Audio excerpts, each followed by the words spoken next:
Hello friends, मैं Namita plants of paradise channel में आप सभी लोग का बहुत बहुत स्वागत है। फ्रेंड्स, आज इस वीडियो में हम आपको रजनीगंधा के बल्ब को ग्रो करने के और रजनीगंधा प्लांट के विषय में कुछ अन्य बातों की जानकारी देंगे। ये रजनीगंधा प्लांट के बल्ब हैं जिनका बॉटनिकल नेम ट्यूबर रोज होता है। रजनीगंधा का प्लांट बहुत हार्डी प्लांट होता है। इसमें वाइट कलर की सफ़ेद रंग के भीनी भीनी खुशबू वाले छोटे छोटे फूल खिलते हैं। ये प्लांट अपने चारों तरफ के वातावरण को खुशबूदार बना देता है। नर्सरी में एक बल्ब 10 रुपए तक के मिल जाते हैं और बड़े मैच्योर बल्ब से ही फूल खिलते हैं। ये बल्ब लगातार मल्टीप्लाई होते रहते हैं। एक बल्ब से कई बल्ब तैयार हो जाते हैं। हमने जो बल्ब लिया है उसमें कुछ बड़े हैं और कुछ छोटे हैं। देखिए, सभी में करीब करीब अंकुर भी निकल आए हैं। ये सारे बल्ब हमने अपने लोकल नर्सरी से परचेज़ किया है। रजनीगंधा के बल्ब को फरवरी से लेकर के जुलाई मंथ तक में हम ग्रो कर सकते हैं। बल्ब के ग्रो करने के 3 महीने तक में फ्लावरिंग शुरू हो जाती है।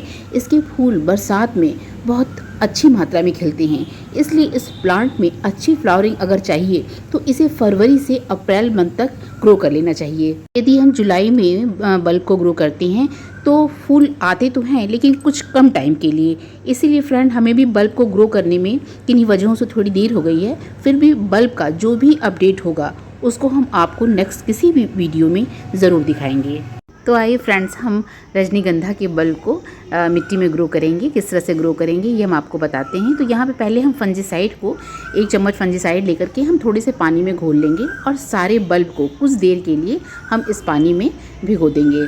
तो इससे क्या होता है, किसी तरह का फंगस का अटैक होने की अगर संभावना भी रहेगी बारिश के दिनों में तो वो इससे दूर हो जाती है। और वैसे तो हम पॉटिंग मिक्स जो इसका तैयार करते हैं उसमें भी फंजीसाइड अच्छी तरह से मिला देते हैं। यहाँ हमने बल्ब को ग्रो करने के लिए जो पॉटिंग मिक्स बनाया है उसमें 50% सॉइल, 20% सैंड और 10% के करीब हमने वर्मी कंपोस्ट, इसके साथ ही साथ 10% राइस हस्क, 1 मुट्ठी के करीब बोन मिल और थोड़ी सी नीम खली और 1 स्पून फंजीसाइड मिलाया हुआ है।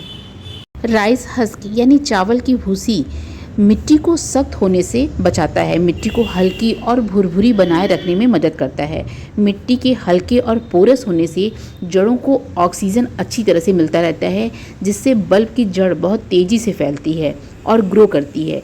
लेकिन यदि आपके पास राइस हस्क नहीं है तो आप उसको स्किप कर सकते हैं और सिंपल मिट्टी, सैंड, वर्मी कंपोस्ट, फंजीसाइड, नीम की खली और बोन मिल में भी आप अपने बल्ब को अच्छी तरह से ग्रो कर सकते हैं।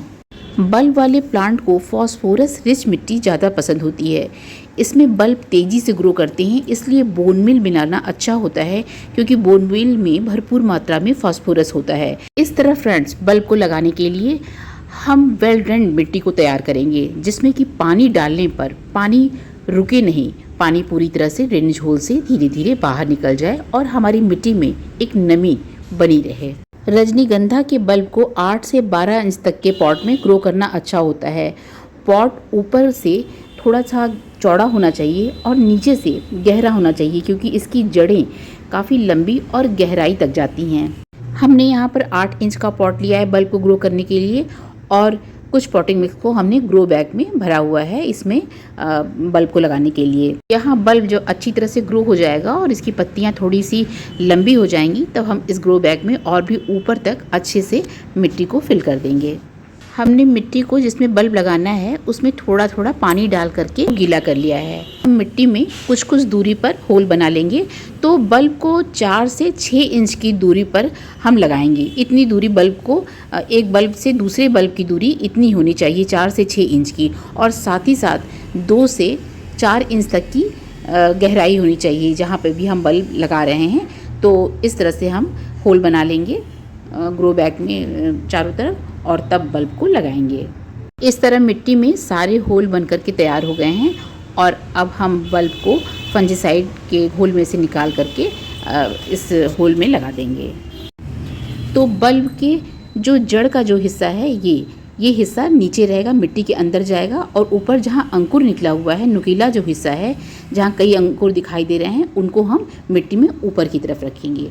बल्ब को मिट्टी में लगाते समय हम इस बात का ध्यान रखेंगे कि बल्ब को पूरी तरह से मिट्टी में नहीं दबा देना है। ऊपर से नुकीला जो इसका हिस्सा है थोड़ा मिट्टी में ऊपर की तरफ रहेगा और तभी ये बल्ब बहुत अच्छी तरह से ग्रो करेगा। अगर हम मिट्टी में पूरी तरह से दबा देते हैं तो ये अंदर ही अंदर सड़ सकता है, गल सकता है, तो इसलिए ऊपर का भाग थोड़ा सा हम खुला हुआ रखेंगे।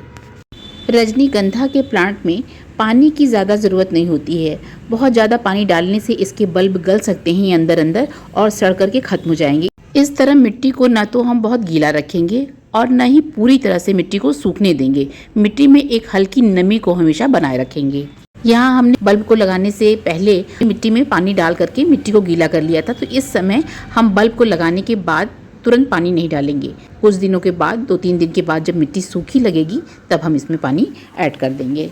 अगर इस पौधे की सनलाइट की बात करें तो इस प्लांट को फुल सनलाइट बहुत पसंद होती है। पूरे दिन की सनलाइट जब इस पे पड़ती है तो ये पौधा बहुत अच्छे से फ्लावरिंग करता है और बहुत ज़्यादा मात्रा में फ्लावरिंग करता है। इस तरह फ्रेंड, इस पॉट में भी हम 2-3 बल्ब को लगा लेंगे अच्छी तरह से और इसके बाद ऊपर से हम सूखी मिट्टी इसके ऊपर थोड़ा थोड़ा सा डाल देंगे। अब पॉट में भी सारे बल्ब लग कर के तैयार हो गए हैं। अब हम इन दोनों ही ग्रो बैग और पॉट में ऊपर से सूखी मिट्टी थोड़ा थोड़ा सा बल्ब के चारों तरफ हम डाल देंगे। बल्ब को पूरी तरह से ढकेंगे नहीं, जो उसका नुकीला भाग ऊपर की तरफ से खुला दिखाई देगा उसको उसी तरह से रखेंगे। बस थोड़ा बीच बीच में से हम इसमें सूखी मिट्टी डाल देंगे। बल्ब को मिट्टी में ग्रो करने के बाद सेमी शेड एरिया में रखेंगे। सुबह की 2 घंटे की धूप इस पर पड़े और उसके बाद इसको शेड में रख देंगे। जब इसकी पत्तियां अच्छे से ग्रो कर जाएंगी, थोड़ी लंबी हो जाएंगी, तब हम इसको फुल सनलाइट में रखने लगेंगे। फ्रेंड्स, इस तरह से ऑनलाइन नर्सरी से या किसी से भी बल्ब को लेकर के आप एक अच्छी मिट्टी में इसे ग्रो करिए और अपने बगिया को खूब ढेर सारे रजनीगंधा के फूल से महकाइए। तो फ्रेंड्स, मेरी इस वीडियो को आप लाइक, शेयर, कमेंट कीजिए, सब्सक्राइब कीजिए, पेज को फॉलो कीजिए। इसके साथ ही साथ बेल आइकन को भी क्लिक कीजिए जिससे मेरे आने वाले नए वीडियो की नोटिफिकेशन आपको मिल सके। धन्यवाद।